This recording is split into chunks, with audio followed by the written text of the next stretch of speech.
fit and finish as that machine, because again, like I can't complain about it. Like it's really nice. Like all the covers on it are good. Like this is really a really good machine. Like if I'm gonna nitpick about it, the worst part about it are like these cuts. But like this is like 1.5 inch thick metal. Like not a lot of things are gonna cut through that really well, you know.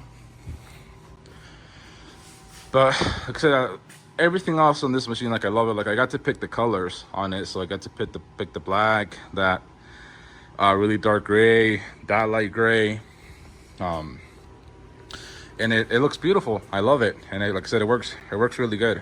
But yeah, where was I? Yeah, anyways, I'm gonna just start bending all of this. I might time lapse some of it, but it's a great machine. It's amazing. I love that I can just do this. Here, I'll bend apart with you guys, just to show you how easy it really is to run this machine. I can literally do it one hand.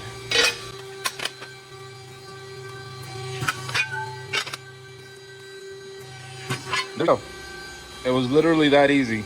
Just single-handedly, when I guess in one foot. But it works great. It doesn't to like the bending surface, so that's why I have this light.